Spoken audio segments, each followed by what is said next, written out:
Wow. I haven't been doing a video for a whole week. But now I am.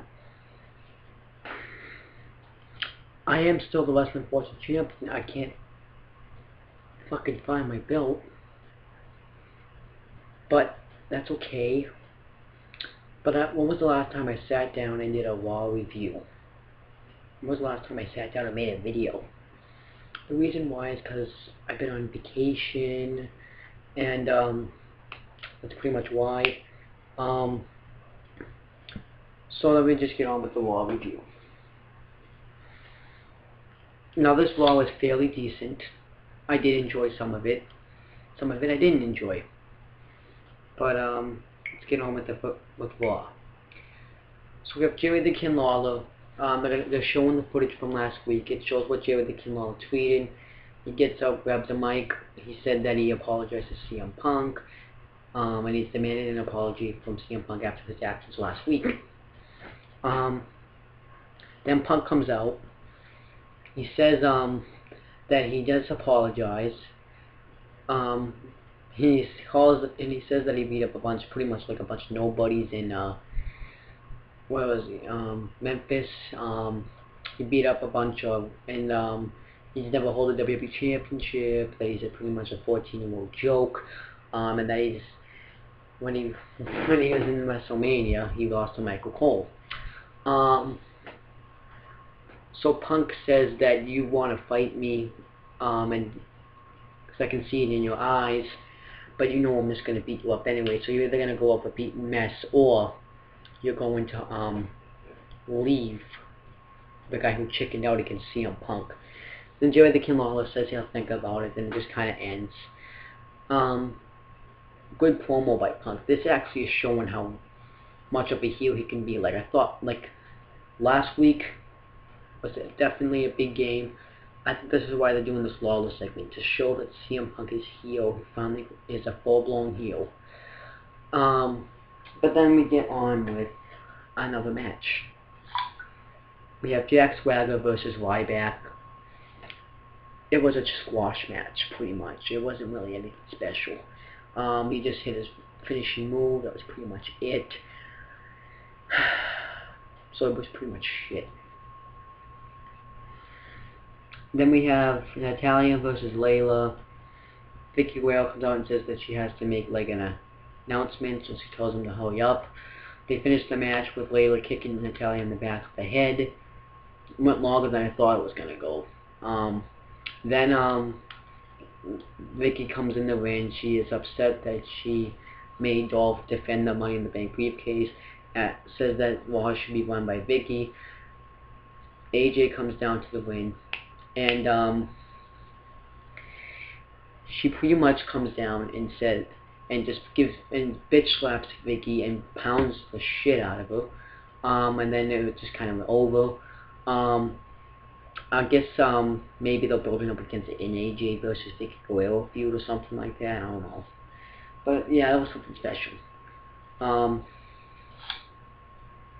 And by the way, I should mention that throughout the night they're showing like Triple H's careers, and I actually did enjoy some of these moments. And they also show that, I don't know when it happened, but they announced that Randy Orton faced Dolph Ziggler.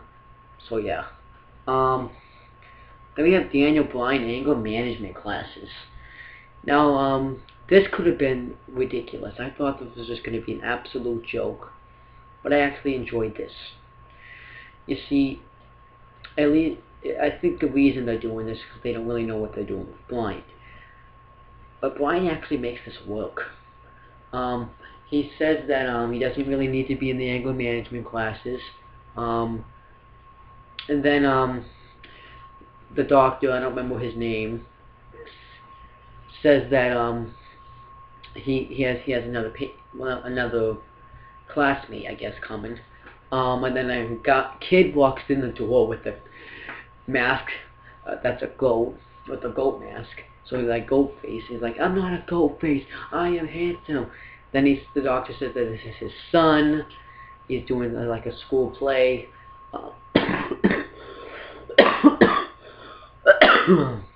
And then he says that Bryan's pretty much like insane. He needs help. So that was pretty hilarious. I actually did enjoy that. Then we have Jared the King Lawler promo. He just pretty much talks about how there's a time where how those nobodies to be with like Harley Race and somebody else. I don't remember the other name he said. And then he says that it may be true that that's true, I've never been WWE champion. It may be true that I act like a 14-year-old. So then he pretty much tells Punk that I'll face him tonight. Then he goes backstage to get ready for the match. Okay promo.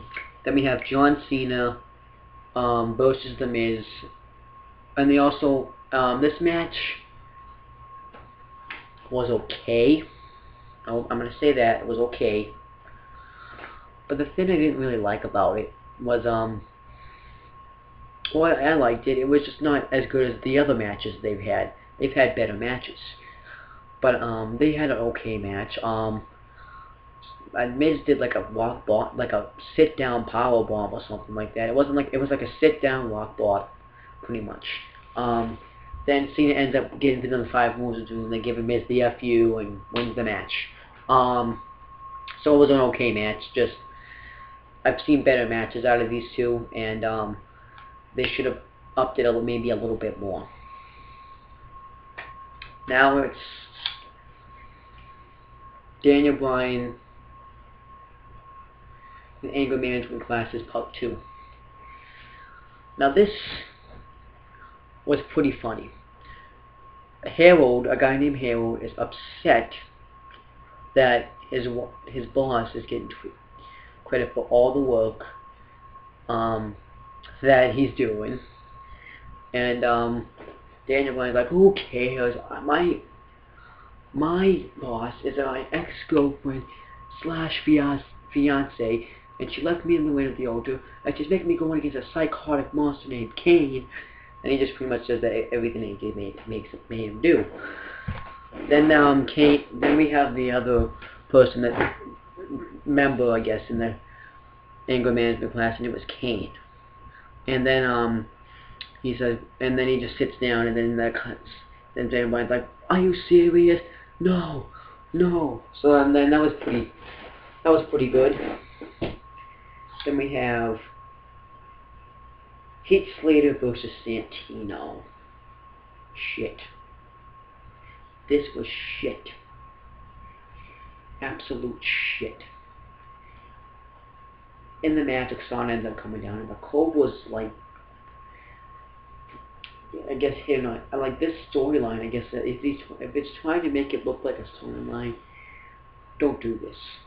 Like, I understand that there are kids that watch this, but you have to be flat out stupid to think that the Cobra is actually real. Like, the Cobra is actually real. The Cobra is not real. Let me explain that, for those of you that don't know. The Cobra is like, I can't believe I'm saying this, goes to flirt with Oksana. Santino tries to take advantage like he did on SmackDown with Sin Cara. Gets the quote, and then the Cobra has, and then the quote, he hits the Cobra, and Heath Slater, and Michael Cole's like, the Cobra has a mind of its own. The Cobra has a mind of its own. And then that was it. Like, what the hell? Why? Why are you doing this? Nobody cares about this. Nobody. This is retarded. I don't get it. I hope after Santino hopefully loses the rematch against Antonio Cesaro for the United States Championship, we never see him for a long time. But that's not going to happen. Or if he'll lose the rematch, it's just we'll see him again. Then we have Brodus Clay and Sin Cara versus Damien Sandow and Cody Rhodes. Now at first, when Brodus Clay came out, normally the announcer doesn't say anything. I thought he was having a match with Sin Cara, and I was like, whoa, this was unexpected. Because they would not have had a great match, but they would have had an okay match. But when it was a tag, I'm like, oh, it's going to be Damien, Sandow, and Cody Rhodes. Now, Damien, Sandow, and Cody Rhodes actually would be a great tag team. But the match was in between. It was okay. I think they won a match. They ended up getting rid of Damien Sandow, seeing how it slingshots him. Rhodes Clay gives Cody Rhodes the headbutt and splash. It was over. Sin Cara and Rhodes Clay are dancing, whatever. But so I guess that's okay. This doesn't really count as a loss for Damien Sandow though, because he didn't get pinned when it wasn't really a singles match. Then we have the Angle Management Classes again. Oh man, this was hilarious. So the doctor asked Kane to take his mask off. He takes his mask off. Then Kane ends up pretty much telling him why he's angry, going through his whole things that he's done that makes him angry. And for some odd reason, I laughed at this because there really is no helping Kane. There really isn't no help. How the hell can you help this guy? The doctor just pretty much ends the session. Daniel Bryan, like, he was like complaining about something. Hale goes to give Kane a hug. Oh, because they had to make like angle collages or something. He's like, what is this, arts and crafts? Then Hale goes to give Kane a hug. Kane chokes him. He's like, and he says something to Hale. I'm supposed to get that. Hold on a second.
Sorry. Hold on, let me shut the door.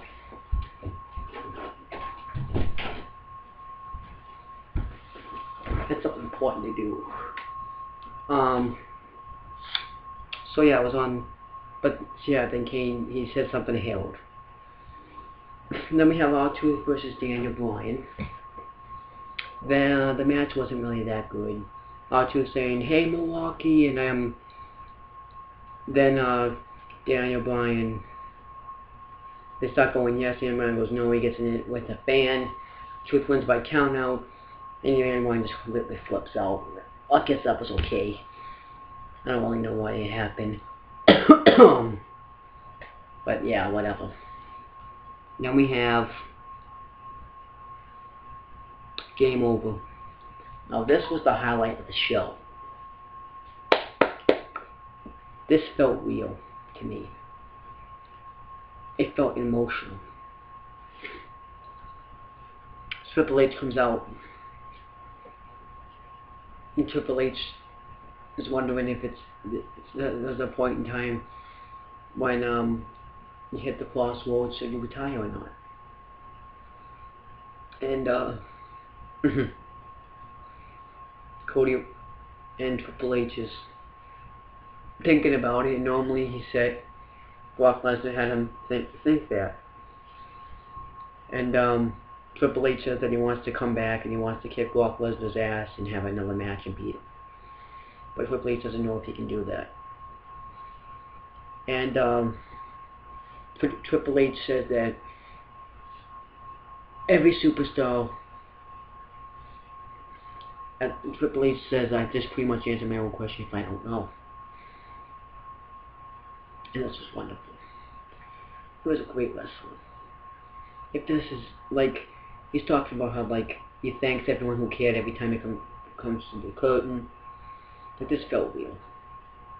Like, I'm about to cry right now for saying this, because it was great.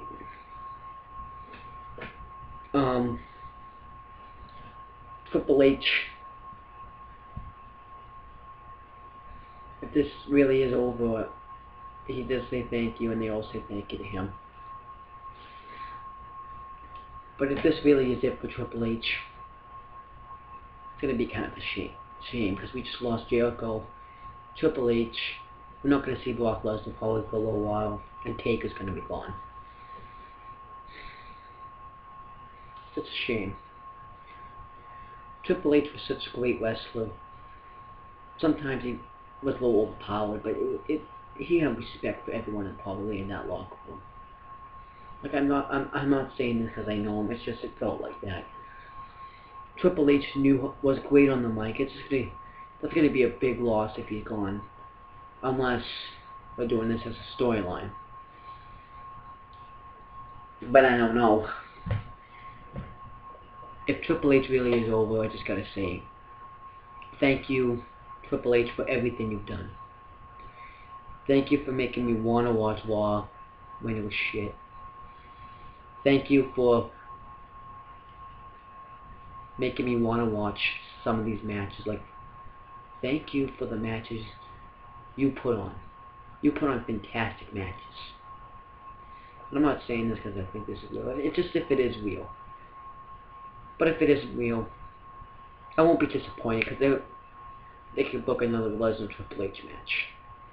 They could book another that Survivor Series. They could book another maybe Lesnar Taker Triple H match, a triple threat. It could be something big. You never know. But before I have to do this, I had to. You know what, the next match. Then we have Dolph Ziggler and Alberto Del Rio versus Randy Orton and Sheamus. Let me get my thoughts out here. You see,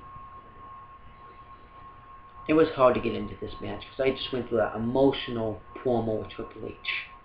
Completely emotional. But I want to get on to something that did get me into this a little bit.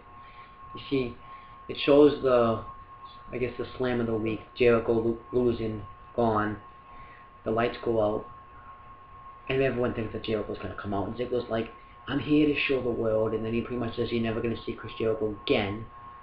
But the match itself wasn't really that good. Ziggler went to use the briefcase, Orton hit him with the neck breaker, blow kick, 1, 2, 3, match was over. This is how we got Orton versus Ziggler on SmackDown, but those going to be at Night of Champions. Still could be. One great match though. Guys, wonderful. Well, I'm just kidding. It wasn't a great match. Maybe I would have gotten into it though if I didn't get through that Triple H. It was just hard to get through. But yeah, that's just hard. It's hard to get through something like that. But we have the next. Let's get on with the next thing. We have Joey the King Lawler talking to John Cena backstage, and he pretty much says that he doesn't want Cena to get involved because if Lawler beats Punk, he doesn't want it to be with the help of Cena. So Cena says, okay, good luck in your match tonight. So he doesn't get he says he won't get involved. Then we have Kane comes out and Josh Matthews is scared, he runs. Kane sits down to do commentary and he doesn't say anything.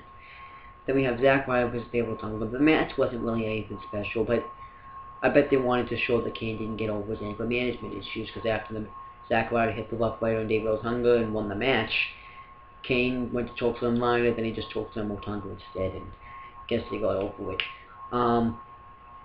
So that was pretty much it. Then we have CM Punk training backstage for his match. Then we have, they had a poll, and the match could have, between Punk and Lawler, could have either been a tables match, a steel cage match, or a disqualification match. And I voted for tables, and I got a steel cage. So I guess that was okay. And then AJ announced that CM Punk will face John Cena for the WWE Championship at Night of Champions. After so many fucking predictable, like it was so predictable, because we see in the advertisement, Cena Punk WWE Championship. No, first we see Cena is going for WWE Championship gold. That gave away who was going to win the match at SummerSlam. Punk and Cena, they advertised that whole fucking night. And then we get the match. Do you think anyone really, do you honestly think that anyone thought that was going to be predictable? Because it was fucking predictable. Like, how the hell can you not have something predictable? That was so fucking predictable. Fuck. Then we get Punk and Lawler in the steel cage match. I gotta say though, Punk did let Lawler get the first shot in. I will admit that, because he said he would if Lawler accepted, and he did. Then we had Punk just completely squash him pretty much. Lawler does get the right hand. He believes he can win. But then Punk brought up the old where he did the Intercontinental Vice, which is kind of cool. Then Lawler ends up tapping. He grabs the mic and he tells Lawler he's the best one. He says no. Continues to attack. I think Lawler got opened up, or one of them did. I don't know. Oh, by the way, Punk got a haircut. I forgot to mention that. Punk got a haircut. It's a great haircut. It actually makes him look more like a badass. Then Cena, and then, well, actually after that, Punk grabs like this chain and locks the door so Cena can't get in. Cena ends up coming out eventually. He tells him to arrange the cage. He eventually does. Goes to get Punk, and I guess he said that Lawler's ear was bleeding. And then Punk runs out, and Cena's in the ring, and this Raw ends. So overall, Raw was actually, it was okay. Like, I kind of liked it, but I kind of didn't like it.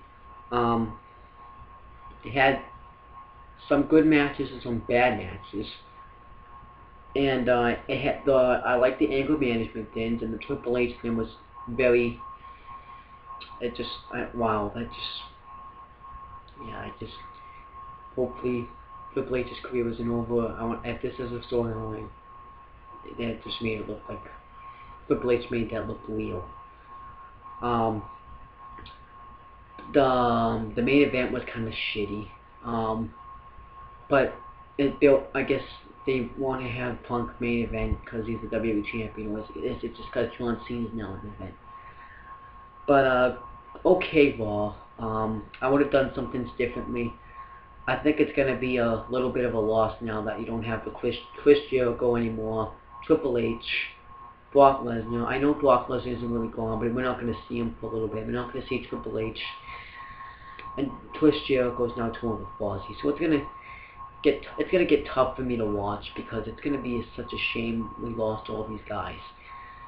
But in a way, maybe they'll stop pushing their talent. Maybe. By the way, Kofi Kingston was on commentary for the R-Truth and the Bryan match, but that's pretty much it, guys. And this week I'm gonna get a lot of wrestling videos before I say the peace out. I'm working on Vengeance 2000 Night of Champions 2007 review. I'm almost done watching it. Then I'm gonna maybe this week get a let me see if I can find it.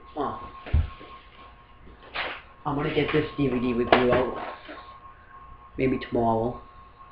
Okay, not tomorrow. Yeah, tomorrow, Wednesday. But that's pretty much it, guys. Peace out.